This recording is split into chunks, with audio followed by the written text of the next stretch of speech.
Have you ever been asked the question, why did you believe the gospel but your friend did not? Are you wiser, smarter, or more spiritual, or better trained, or more humble?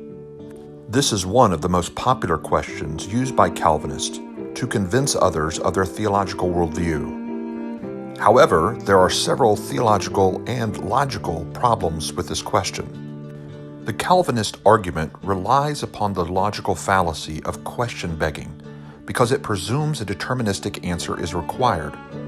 It's tantamount to asking, what determined the response of you and your friend? As if something or someone other than the responsible agent themselves made the determination. The question presumes determinism is true and that libertarian free will is not, which is question begging. The cause of the choice is the chooser. Now, a friend may list influential factors in their decision-making process, but it doesn't mean that those influential factors somehow determined the agent to make a particular choice. Influential factors do not determine choices. People do. For example, your friend may say, I ate a piece of cake because it tastes so good. That, of course, does not mean that the taste determined the agent to choose to eat the cake, but only that that was a factor that the agent used in making their own determination. So when a Calvinist asks the question, why did you accept the gospel, but your friend did not? You can list influential factors in your decision, but it is a logical fallacy for them to assume that someone other than yourself determined your choice. This mystery of free will is not one that the Calvinists can really escape. Even R.C. Sproul, a well-known Calvinist, has said, but Adam and Eve were not created fallen. They had no sin nature. They were good creatures with a free will. Yet they chose to sin. Why? I don't know, nor have I found anyone yet who does know. What many Calvinists fail to realize is that Calvinism is actually the only system that teaches the believer is better or more capable than the one who refused to believe. Calvinistic scholar R.C. Sproul taught, at the heart of Reformed theology, this axiom resounds: regeneration precedes faith. What that means is that someone is born again in order to believe. They're regenerated in order to have faith. Well, regenerated people are more capable or better than unregenerate people. So if the claims of Calvinism are true, the person who accepts the gospel does so because they have been made better. They have been regenerated or born again, and thus they have a capacity that their friend does not have. On provisionism, however, all people have the necessary insight and moral capacity to respond willingly to God's appeal.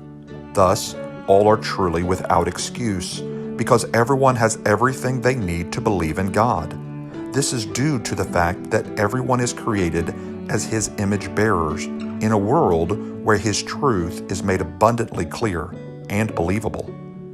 On provisionism, no one who remains enslaved can fall back on the excuse that God did not make them morally capable to respond positively to His own appeals to free them from their bondage, or insightful enough to understand and accept plainly spoken truth, like they can on the Calvinistic system. The fall does not cause humanity to become morally incapable of accepting God's appeals to be reconciled from that fall.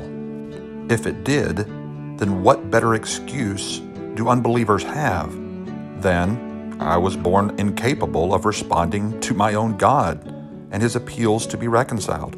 I was born unwanted by my Maker. I wasn't given the grace needed to come to Him, and Jesus didn't in fact die for me.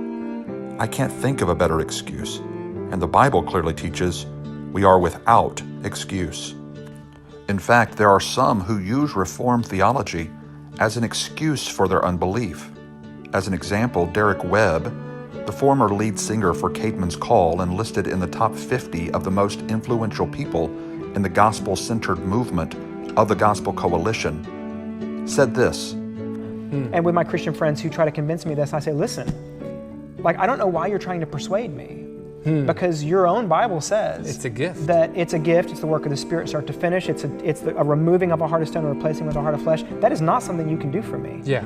So if it's true, we're both depending on the Spirit to show Yeah. up. I'm literally in the grave next to Lazarus, Yeah. waiting For the to hear quickening waiting, ray. waiting to hear my name. Yeah. And I'm going to lay in there dead till he shows up. Yeah. Somebody asked me near the beginning of this year living Christianly, well, what would it take for you to believe? What would it take for you to believe in God? That's easy. God would have to give me faith because I can't reach out and grab it. What it would take is a miracle. It would take a miracle. Yeah, it would. Like, what does it take for a dead man to come to come 6 feet out of the ground? It takes someone to dig him out, to open the box and revive him. Breathe into his nostrils. And the Bible makes it very clear that there is nothing less spiritually than that going on in salvation. Absolute new life. New life, from death to life. Yeah.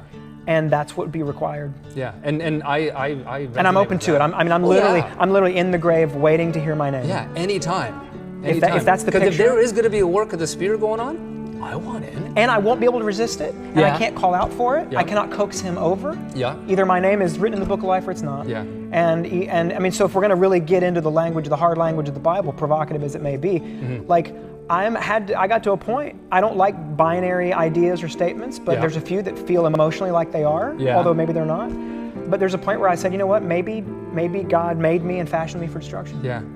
Vessel for wrath. Because he says he does that. Jacob I have loved, Esau I've hated, for the good pleasure of his own will. That's right. And he receives no counsel but his own about that. And so there's nothing I'm going to be able to do to change his mind about it. So maybe it's all real and I'm just not chosen. And that's a thing I'm going to have to that's just a thing I'm going to have to reckon with. Yeah. And that's not a thing I can really do anything about.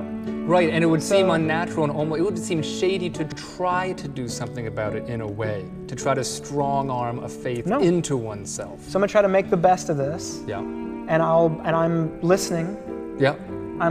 Haven't stopped listening. I mean, in as far as Lazarus was listening the moment before he heard his name out of Jesus' mouth. Yeah. Which a dead man cannot. Can't. So he wasn't listening. No. He wasn't paying attention. Yep. He wasn't flagging someone down. He wasn't wishing or hoping for it. He wasn't seeking. Leaning forward. He wasn't seeking it. No. He was just suddenly called out. Yeah. Came alive and came out, and that was the only response he could have had. No choice. And because he had no choice. I mean, that's a hard and biblical word. Yeah. And that's the Christianity I resonate with. Me too. Yeah. And so what's so funny is that all my friends call me like a reformed atheist because when I do pick up the language of Christianity and start to speak it again, it's a language I'm fluent in. Oh yeah. Just like you can still have the accent of a country in which you no longer live. Yeah. And you can still detect the accent on my speech.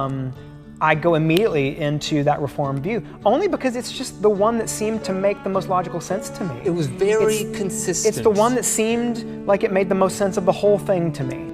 Maybe Reformed theology isn't as logically consistent or as biblical as you thought it was, Derek. Maybe God has given you the responsibility to believe and trust in Him. To help us spread the news of God's love and provision for all people, please visit soteriology101.com. Also, remember to like this video, subscribe to our channel, and share.